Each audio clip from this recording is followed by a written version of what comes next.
No one knows his real name. No one knows where he came from. The only thing certain is that deep inside the Amazon rainforest, hundreds of miles from the nearest town, a man has chosen to disappear. His name, as far as anyone knows, is Michael, and for reasons he has never fully explained, he lives alone on the banks of a black river, surrounded by nothing but jungle, silence, and the slow weight of time. There are no neighbors, no roads, no signal, nothing that connects him to the world most people know, the world of schedules and noise and artificial light. Out here, the only calendar is the sun, the only clock is the river, and the only law is survival. But this is not a peaceful story, because the Amazon does not allow peace. It only allows survival. Michael's cabin sits at the edge of a slow-moving river, deep inside a part of the Amazon that most maps don't bother to name. There are no roads here, no boats passing by, no sounds of engines or cities, only the river, the trees, and the constant, unbroken noise of the jungle insects, birds, water, wind. He built everything himself.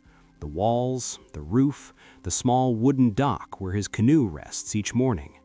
Every tool he owns was made by hand or salvaged from the forest. He grows nothing. He buys nothing. The river gives him fish. The forest gives him everything else. And the jungle keeps all of his secrets. Some mornings, when the mist is thick on the water and the birds haven't yet started calling, the silence is so complete it feels almost like a living thing, like something watching. Michael has learned not to be afraid of that feeling. In fact, he has come to need it. On this particular morning, Michael wakes before the sun. The jungle at night is never truly quiet, but there is a difference between the sounds that belong and the sounds that don't. He has learned that difference over years, decades maybe. He doesn't keep count. He takes his canoe out at first light, paddling slowly along the river to check the lines he set the night before. 3 fish, not enough. He will need to go deeper into the forest today. He ties the canoe, pulls on his worn boots, and picks up the short machete he keeps always within reach. The jungle does not forgive carelessness. Before he enters the trees, he pauses for just a moment at the edge of the forest. Old habit, a kind of respect, or maybe a warning he gives himself, a reminder that beyond that tree line, the rules change. Then he steps forward, and the jungle swallows him whole. He moves through the jungle with the quiet confidence of someone who has walked these paths 1,000 times. The trees here are old, some wider than 3 men standing side by side. He knows which plants are safe to touch. He knows where the ground becomes soft and dangerous. He knows the difference between a branch breaking from wind and a branch breaking from weight. The Amazon is not one thing. It is thousands of things layered on top of each other, alive in ways that most people never stop to notice. The smell of the soil after rain, the way certain insects go quiet when something large is moving nearby, the shift in light that tells you a storm is building somewhere above the canopy. Michael reads all of it, not because he is extraordinary, but because out here, reading the jungle is the same as reading danger, and danger ignored becomes death. But the jungle always has something new to show, something unexpected, something that reminds you that no matter how many years you spend here, you are still just a visitor. Today, the reminder comes suddenly, from the ground, without warning. He doesn't see it until it moves. A fer-de-lance, one of the most venomous snakes in South America, coiled beneath a root just inches from where his boot comes down. The strike is fast, the pain is immediate, a sharp, burning bite just above the ankle. Michael doesn't panic. Panic kills faster than venom. He steps back slowly, breathes, looks at the wound. 2 small puncture marks. Already the skin around them is beginning to change color. He is alone. He is hours from any help, and the clock has just started. For a long moment he stands completely still, not from fear, but from discipline. He lets his mind clear. He lets training take over. He has thought about this moment before, prepared for it. Now it is here, and he has to be ready. He knows what to do. He is prepared for this, not because he expected it, but because in the Amazon, you prepare for everything, or you prepare for nothing. He ties a strip of cloth loosely above the wound, not a tourniquet, tight enough to slow the spread, loose enough to keep blood moving. He cuts a piece of bark from a tree he knows by name and presses it against the bite. Then he starts moving, slowly, deliberately, back toward the cabin. Each step is a decision. The venom makes his leg feel heavy, then hot, then almost numb.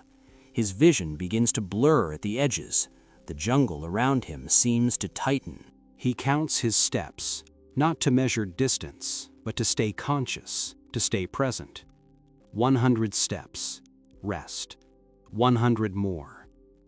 The trees look the same in every direction, but Michael knows this forest. He knows the angle of the light through the canopy. He knows the sound of his river, different from all the other sounds, and he follows it like a rope. He has to reach the canoe. If he reaches the canoe, he can reach the river, and the river is the only road that leads anywhere. Paddling with a snake-bitten leg is not something Michael has done before, but the river does not care about firsts. He keeps the paddle moving, slow, even strokes. The current helps him when his arms begin to shake. The jungle passes on both sides, ancient, indifferent, magnificent. It does not know that a man is fighting for his life on its river. It does not care. After what feels like hours, but was probably 40 minutes, he sees the familiar shape of his cabin through the trees. He lets the canoe drift toward the bank and reaches for the wooden post. He made it. He spends the night inside the cabin with his leg elevated and a fire burning low. He drinks water from the river, boiled, always boiled. He applies what he has, certain leaves, certain bark, knowledge gathered over years of living where mistakes cannot be undone. The fever comes by midnight. His body fights. Outside, the jungle is as alive as ever. Insects, frogs, something large moving through the trees. The sounds that once felt threatening have become, over years, almost familiar, almost comforting. He does not sleep much, but by the time pale light begins to filter through the palm leaves, the fever has broken. The wound is swollen, painful, but clean. He will survive, this time. And lying there in the dark, listening to the jungle breathe around him, Michael feels something that might seem strange to anyone who has never lived this way.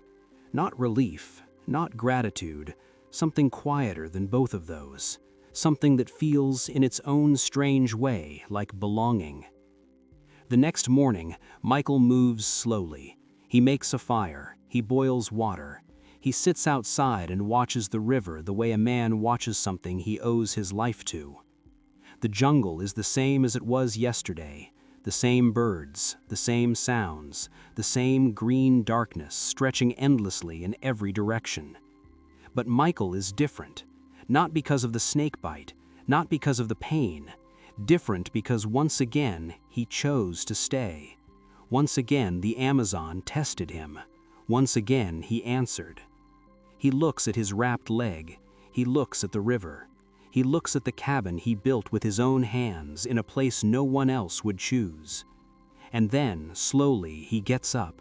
He picks up his cup. He walks to the water's edge. Because tomorrow is another day in the jungle, and the jungle does not wait. No one sent a rescue team. No one knew, because no one knows Michael is here, and that is exactly how he wants it. Out here, there are no ambulances, no pharmacies, no doctors.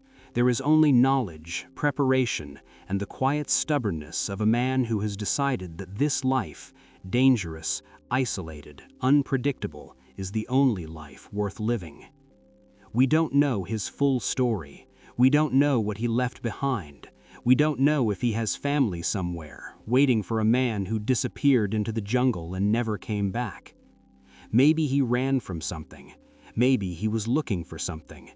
Maybe he simply needed to find out if he could, if a man stripped of everything modern life offers could still survive, could still be whole. The Amazon has a way of answering questions like that. Not gently, not quickly, but completely. What we know is this: somewhere in the Amazon there is a small wooden cabin near a dark river, and every morning a man with sun-marked skin and worn-out clothes walks to the water's edge and looks out at the jungle. And he stays. If this story made you feel something, even for just a moment, write the words "Deep Jungle" in the comments below. It's a small thing, but it tells us you're here and that these stories matter. Stories like Michael's remind us that the world is still full of lives that most people will never see, hidden in jungles, hidden in silence, hidden in choices we can barely imagine. If you want to keep exploring them, subscribe. The next story is already waiting.